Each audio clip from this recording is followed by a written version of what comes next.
Eu quero agradecer a todos aqueles que têm escrito, dado uma palavrinha de ânimo.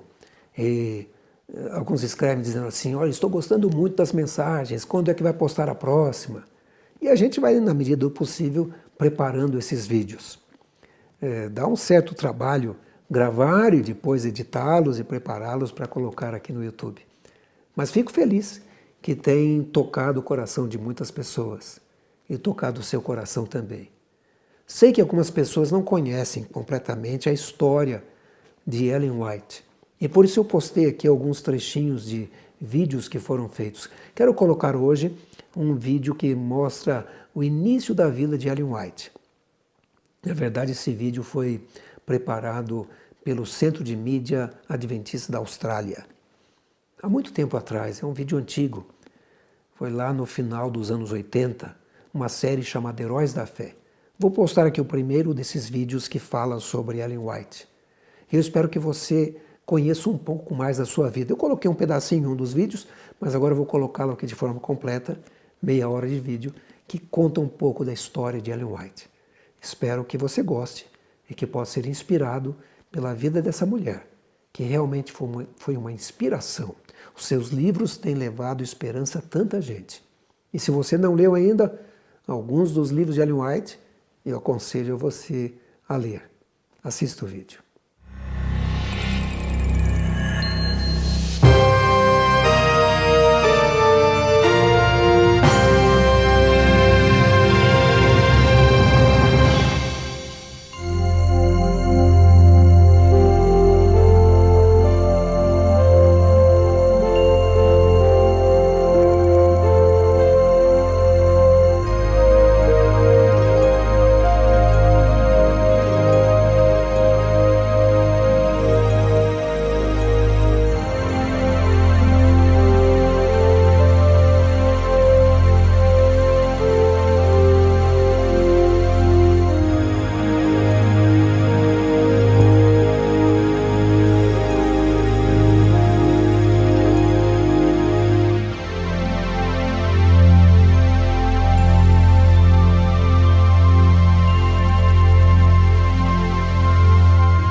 A 15 minutos de carro, a uns 19 quilômetros ao oeste de Portland, Maine, se encontra o povoado de Gorham.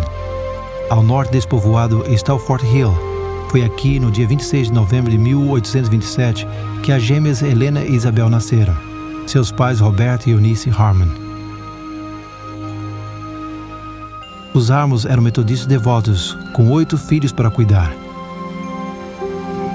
Embora sua casa não exista, esse sinal indica sua posição aproximada.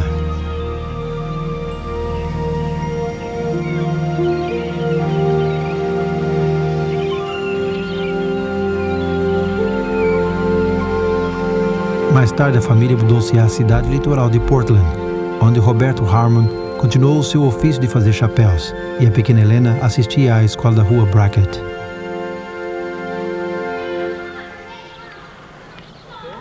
Mas aos 9 anos, a sua vida se transformaria dramaticamente em mãos de uma invejosa menina da escola. Helena, você é uma mentirosa. Você vai pagar por isso. Helena!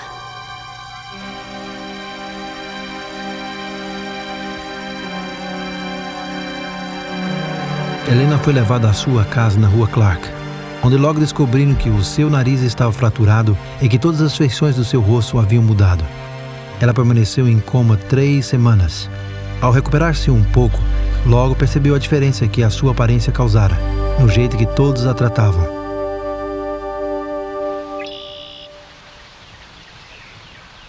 Helena Harmon tentou voltar à escola várias vezes, mas os resultados do acidente quase a impossibilitaram de estudar e reter o que aprendia. Sua mão tremia tanto que não podia melhorar a caligrafia e, finalmente, com grande relutância, ela abandonou todo o esforço para receber uma educação formal. Durante esse período de solidão e desânimo, ela passou muitas horas agradáveis aqui, no Parque de Darien Oaks.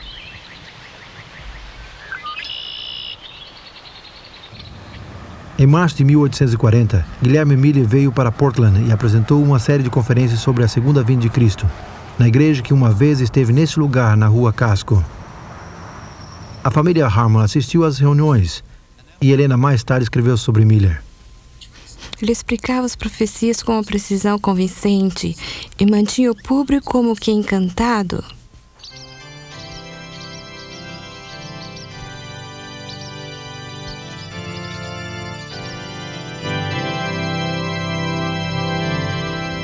Em junho de 1842, Helena Harmon e mais 11 foram batizados e recebidos na igreja metodista que uma vez esteve de pé perto desta igreja metodista na rua Chestnut.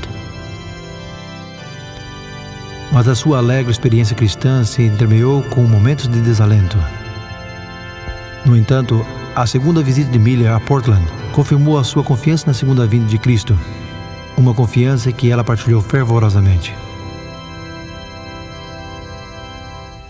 Mas a aceitação das doutrinas de Miller pelos Harmon não foi aprovada por sua igreja.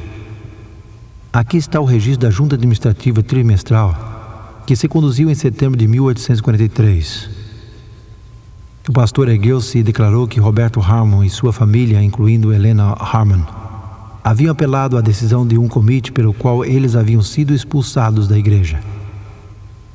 O voto foi unânime para manter a decisão do comitê em sua expulsão. Helena Harmon muitas vezes disse que o ano de 1844 foi o mais feliz de sua vida, mas com dezenas de milhares de outros, a família Harmon sofreu um amargo desapontamento quando Jesus não veio no dia 22 de outubro.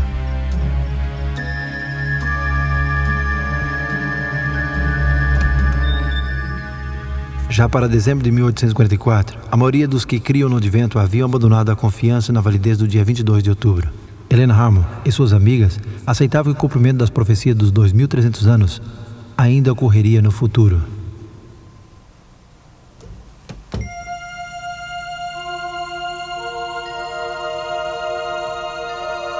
Foi nesse mesmo mês que Helena recebeu algumas das quase 2.000 visões e sonhos proféticos que Deus lhe daria nos próximos 70 anos.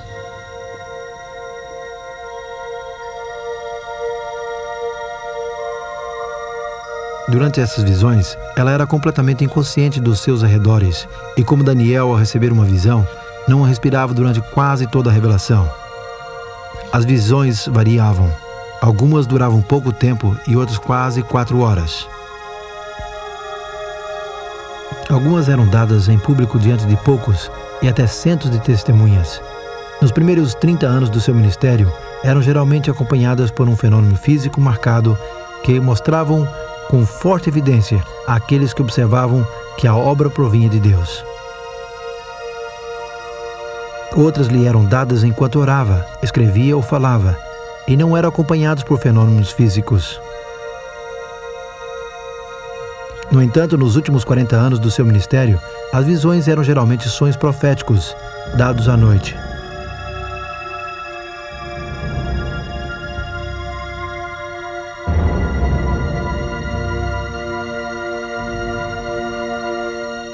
J. N. Loughborough, um pioneiro da igreja, viu a Helena ter visões públicas umas 50 vezes. Ele escreveu que no começo da visão, a palavra glória era repetida 3 vezes, mas cada vez com mais fraqueza.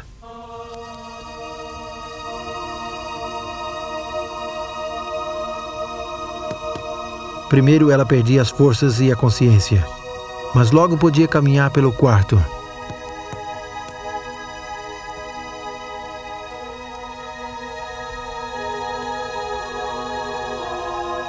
Às vezes ela fazia gestos com seus braços e mãos, mas os que estavam presentes não podiam movê-los de jeito nenhum.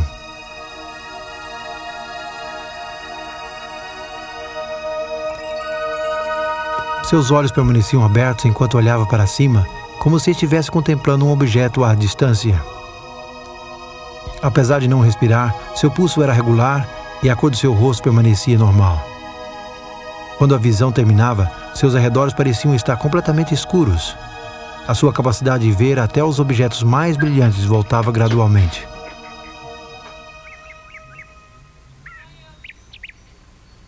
Justamente antes da primeira visão, em dezembro de 1844, a saúde de Helena piorou gravemente. Parecia que a tuberculose acabaria com a sua vida. Nessa ocasião, ela aceitou o convite de uma íntima amiga, a senhora Isabel Haynes, para uma visita à sua casa que ficava do outro lado da ponte, em Portland do Sul.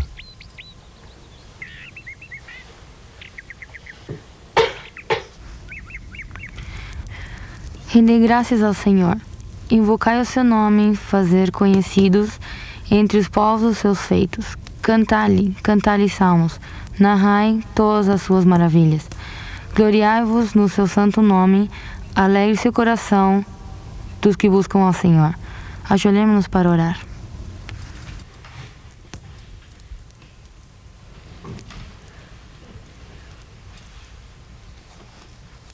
Certa manhã, 3 jovens uniram-se a Helena e a senhora Haynes para o culto. Quando se ajoelharam para orar, o poder de Deus descendeu sobre Helena e foi envolto numa visão da glória de Deus. Ela sentiu-se ascender mais e mais sobre a terra. Diz que ao voltar-se para buscar o povo adventista do mundo, não o encontrou. Ao olhar para cima, ela viu uma senda reta e estreita que viajavam para a Cidade Santa. Atrás deles havia uma luz brilhante que o anjo disse que representava o clamor da meia-noite do movimento millerita. Essa luz brilhava ao longo da senda para impedir que eles tropeçassem. À frente, eles viram Jesus guiando-os à cidade como Pedro sobre as águas. Se mantinham seus olhos nele, estavam seguros. No transcurso da visão, ela viu a segunda vinda de Jesus com a ressurreição do povo de Deus. Também presenciou a ascensão à Nova Jerusalém e viu algumas das suas maravilhas. Quando ela partilhou essa revelação com suas 4 amigas, pareceu responder algumas das dúvidas que a inquietavam. Será que Deus havia enviado a experiência do grande desapontamento? O dia 22 de outubro havia sido o cumprimento da profecia ou uma ilusão somente? Uma senda estreita traçada sobre o mundo. O povo do Advento viajava para a cidade por essa senda. A visão afirmava que a mensagem estabelecida no dia 22 de outubro havia sido uma providência de Deus. Estava descrito como a luz atrás deles que iluminava a senda até a cidade. É revelante que a luz que se encontrava ao começo da senda, eles haviam esperado que esta marcasse o final do caminho. No entanto, era bom saber que Jesus sabia tudo sobre a sua experiência e que continuaria guiando a todos que fixassem seus olhos nele. Quase uma semana depois, ela recebeu uma segunda visão, na qual Deus lhe chamou formalmente para que fosse sua mensageira. Também lhe foram mostradas as provas e a oposição que ela enfrentaria. Esta visão a preocupou, pois estava consciente de sua juvenilidade, timidez e constante enfermidade. Também temeu seu próprio orgulho. Contudo, aceitou o apoio divino e começou a partilhar o que ele lhe havia mostrado.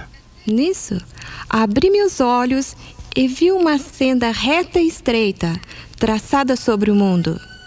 Entre os que escutavam em 1845 estava Guilherme Foy. Os adventistas viajavam para a cidade, que se localizava ao final do caminho.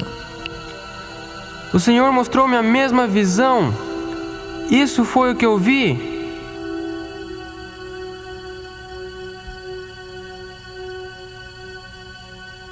Durante toda a descrição de 2 horas de Helena, Guilherme Foy confirmou a visão repetidamente.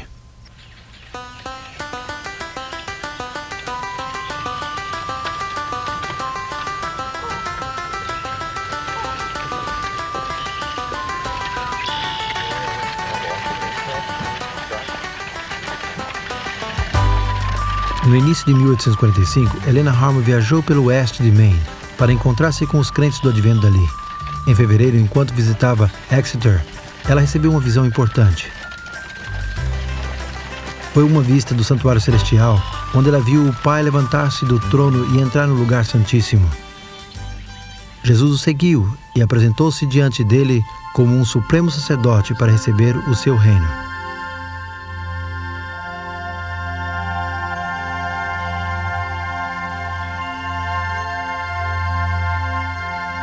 Esta visão não foi publicada até o dia 14 de março de 1846, em um número da Estrela do Dia, que saiu uns 5 semanas depois do número onde Edson Crozier e Ham publicar os resultados do seu estudo da Bíblia sobre o santuário. De uma maneira surpreendente, esta visão confirmou a explicação que eles encontraram nos meses seguintes do dia 22 de outubro de 1844. Esta é a ilustração significativa da relação que existiu entre o dom profético e o estudo das Escrituras. O dom não foi dado como um substituto para o estudo da Bíblia, nem se obteve das visões as doutrinas da Igreja. Pelo contrário, as visões confirmaram os resultados do estudo bíblico. Uma ilustração adicional disso pode-se ver em relação com a observação do sétimo dia, o sábado. No início de 1846, Helena Harmon conheceu José Bates. Bates havia apenas começado a guardar o sétimo dia, o sábado, e com entusiasmo partilhava as novas com todos os que ouviram. Mas Helena escreveu a respeito dele: Eu encontrei nele um verdadeiro cristão, cavalheiro, cortês e amável, mas acho que erra ao tentar guardar o quarto mandamento mais que os outros 9. Em agosto de 1846, Bates publicou um folheto de 48 páginas, O Sétimo Dia Sábado, um sinal perpétuo, onde esboçou as razões bíblicas para a sua observância. Pai, oramos para que o Teu Espírito permaneça conosco no que estudamos a Tua Santa Palavra. Pedimos que nos aproxime mais à verdade e à sabedoria. No dia 30 de agosto de 1846, Helena Harmon casou-se com o jovem pregador millerita Jaime White. Pouco depois do casamento, Jaime e Helena estudaram o folheto de Bates. Eles compararam seu conteúdo com as Escrituras e começaram a guardar o sétimo dia, o sábado, e a ensiná-lo a outros. Nesse tempo, haviam 50 observadores do sábado na Nova Inglaterra e no estado de Nova York. Lembra-te do dia do sábado para o santificar. Alguns meses depois, eles foram à casa de Stockbridge Holland, um adventista e bem-sucedido engenheiro civil em Topsham, Maine. Foi aqui, no começo de abril, que Helena recebeu uma visão do santuário celestial. Depois de ver o lugar santo, ela passou ao segundo compartimento do santuário. Ali ela viu os 10 mandamentos com uma auréola de luz focalizada no quarto mandamento. Jaime e Helena White já haviam aceitado o sábado sobre a única evidência bíblica. Mas a visão do dia 3 de abril de 1847, dada alguns meses depois que eles começaram a guardá-lo, confirmou a sua decisão e infundiu neles a sua importância.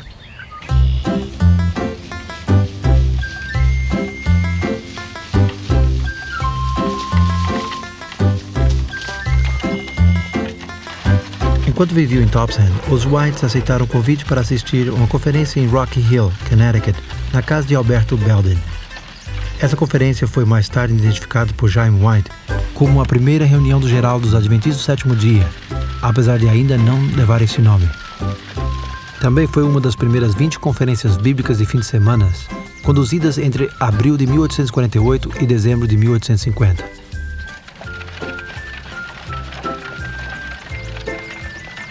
Foi durante estas reuniões que se discutiram as principais doutrinas da Igreja Adventista do Sétimo Dia, usando os mesmos métodos que Lutero na Dieta de Worms: Escritura, Razão e Consciência.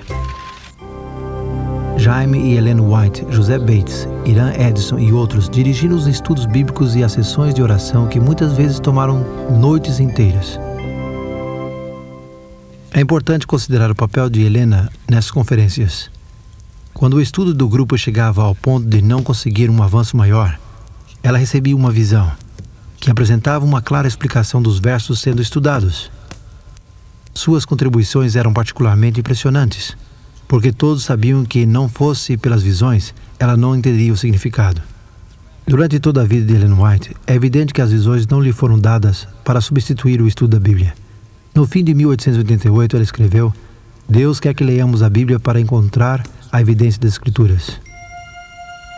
Quando os pioneiros da igreja se unificaram mais e mais nos grandes temas que estudavam, começaram a sentir a necessidade de publicá-los.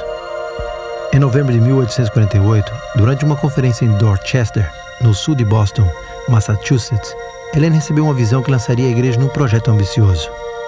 Depois da visão, Helena pediu ao seu esposo que publicasse um pequeno jornal e o distribuísse ao povo. Desde o pequeno começo, ela disse que viu que seriam como raios de luz que iluminariam o mundo.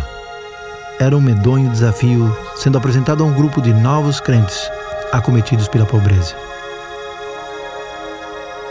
No ano seguinte, em 1849, este pequeno jornal, A Verdade Presente, foi publicado em Connecticut. Chaim White trouxe 1000 cópias à casa de Alberto Belden, onde um grupo orou pela bênção de Deus. No seguinte ano, o jornal foi substituído pela Revista do Segundo Advento e Arauto do Sábado. Conhecido hoje como a Revista Adventista, a sua mensagem se lê em todo o mundo.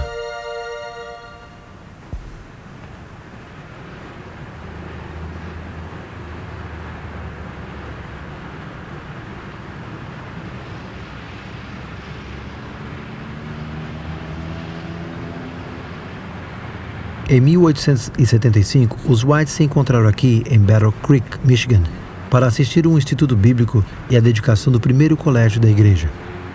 Um pouco antes da dedicação, Helena adoeceu com uma forte gripe. Temendo por sua vida, alguns dos líderes da igreja se reuniram para orar. Durante a oração, Helena não só foi curada, mas também recebeu uma visão de 10 minutos. Nessa visão, ela viu o mundo envolto em trevas. Logo, através da escuridão, viu vislumbres de luz que brilhavam cada vez mais, iluminando a outras luzes, até que o mundo inteiro estava iluminado.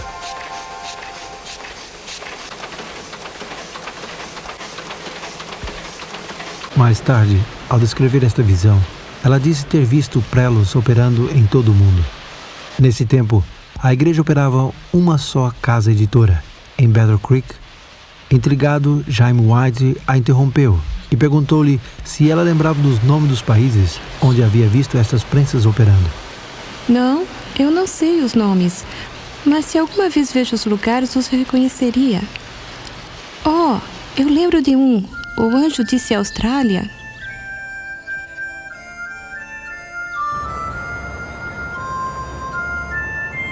No fim de 1891, Ellen White veio para a Austrália. Logo depois de sua chegada, ela visitou o estabelecimento do prelo situado na Rua Best, em Melbourne.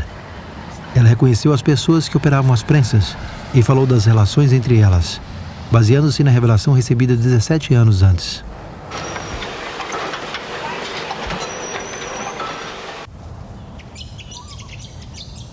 No entanto, o dom de profecia não foi dado só para guiar o trabalho da igreja e ampliar a sua perspicácia.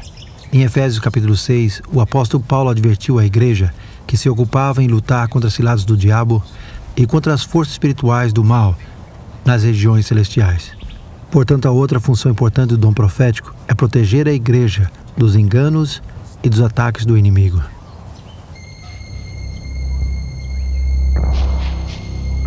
Em Nova York, a 10 minutos de carro desde a casa de Ira Edson, encontra-se Hydesville, o lugar de origem do espiritismo moderno.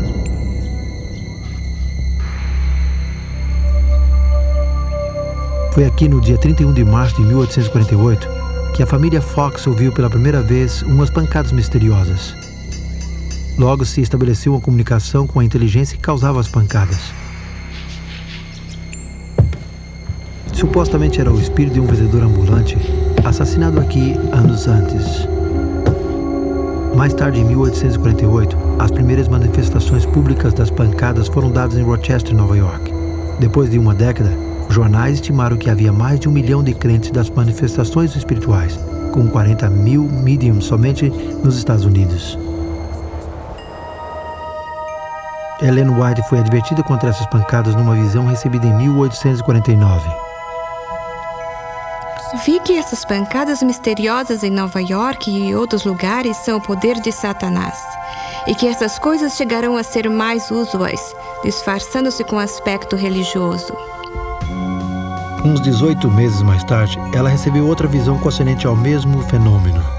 Em breve, será uma blasfêmia falar contra as pancadas, pois se divulgarão mais e mais, e até os milagres realizados por Cristo serão atribuídos a esses fenômenos espiritistas. O cumprimento notável dessas predições pode ver-se nesse volume, O Centenário do Espiritismo Moderno, publicado pela Associação Espiritista Nacional dos Estados Unidos em 1948. Aqui na página 68 diz: um médium predisse o nascimento de Jesus, cuja breve vida na terra esteve cheia de realização dos tais chamados milagres, que em verdade foram fenômenos espirituais. E que sobre blasfemar contra as pancadas? Página 34. Nem os sacerdotes nem a prensa deveriam falar frequentemente ou tocar esta santa palavra espiritismo, só com mãos limpas e corações puros. Chegou a disfarçar-se em aspecto religioso. A página 69 diz: o espiritismo é a vindoura religião universal. É o sangue que dá vida ao cristianismo. Em verdade, é o cristianismo e mais. Ellen White também falou sobre o poder que Satanás teria de mostrar aparentes formas que pretendem ser amigos ou parentes que sabemos que estão mortos. No livro de J.B. Philip, O Eco da Verdade, um testemunho de um intérprete, o famoso intérprete do Novo Testamento conta da reunião que ele teve com C.S. Lewis, o escritor cristão. O notável é que esta reunião ocorreu poucos dias depois da morte de Lewis. Quando Philip partilhou esta experiência com o bispo de uma igreja, este lhe disse que isto acontecia a miúde.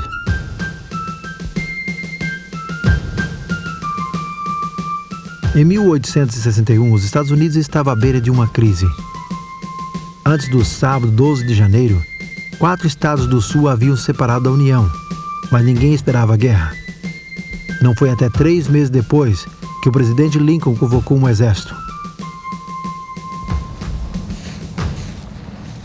Mas Deus conhecia o futuro e advertiu seu povo do que viria. O sábado 12 de janeiro de 1861 era um dia especial para a Igreja Adventista do Sétimo Dia, de Parkville, Michigan.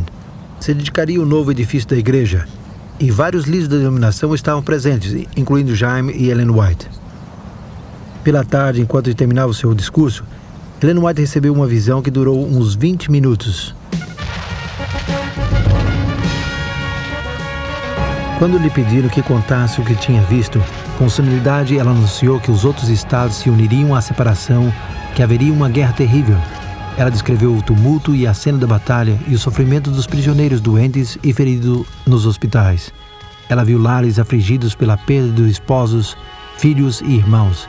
Então, olhando os rostos da congregação, ela fez uma pausa. Há pessoas aqui que perderão filhos nessa guerra. 3 meses depois da visão de Parkville, os primeiros tiros foram disparados, iniciando a agonia da Guerra Civil na América. Mais vidas americanas se perderam que em todas as outras guerras combinadas da América. Como 5 famílias que estiveram presentes naquela tarde em 1861 perderam filhos nessa guerra.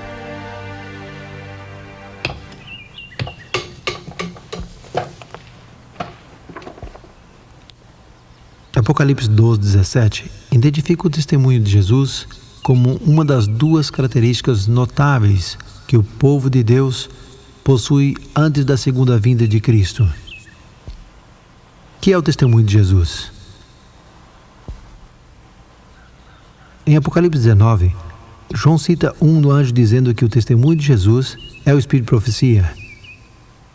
Em Apocalipse 1, João explica o que ele escreve como profeta.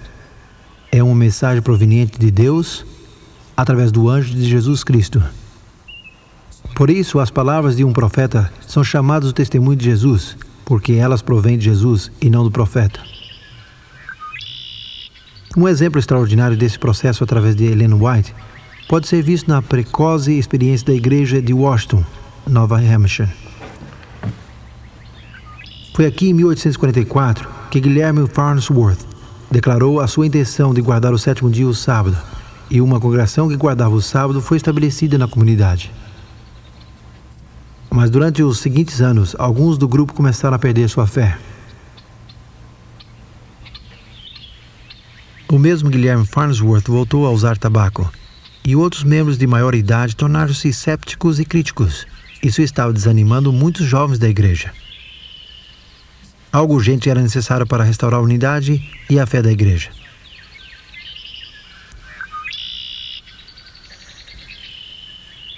Justamente antes do Natal de 1867, os Whites e H. N. Andrews foram à visita a Washington. Ao chegar à tardinha de sexta-feira, eles ficaram na confortável casa de Cyrus Farnsworth, aqui em Millen Pond. Na segunda-feira pela manhã, Ellen White deu um discurso no qual dirigiu diretamente aos que se encontravam presentes. As suas palavras foram tão diretas e significativas para todos que era evidente que Deus lhes havia revelado suas vidas. No grupo estava o jovem de 19 anos, Eugênio Farnsworth, um dos 22 filhos de Guilherme Farnsworth. Ele sabia algo que ninguém sabia, que seu pai estava usando novamente tabaco. Se ela é uma mensageira de Deus, pensou consigo mesmo, ela terá que saber do meu pai. Logo a senhora White dirigiu-se a Guilherme e disse-lhe que havia visto na visão que era um escravo de tabaco e que estava tentando enganar a todos dizendo que já havia abandonado o vício. Eugênio Farnsworth reconheceu que estava presenciando o dom profético em ação. Depois que Helena terminou de falar, todos os presentes testemunharam a favor das verdades reveladas a ela. Com arrependimento, dedicaram de novo as suas vidas a Deus. 18 jovens também se entregaram a Cristo. Mais tarde, 9 dos 18 chegaram a ser obreiros da igreja, e entre eles estava Eugênio Farnsworth. Ele serviu como evangelista e administrador da igreja nos Estados Unidos, Austrália, Nova Zelândia e Inglaterra.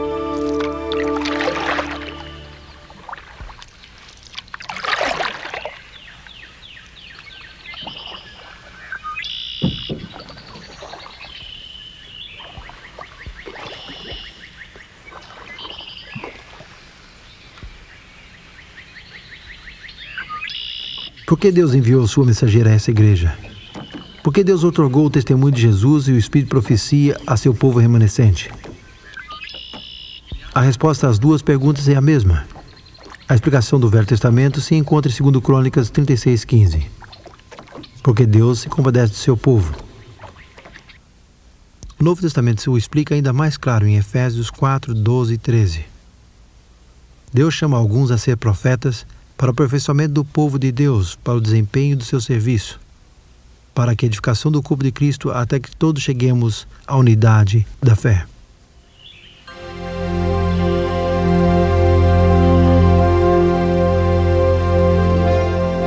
Helena Gold White, esposa, mãe, escritora e mensageira de Deus.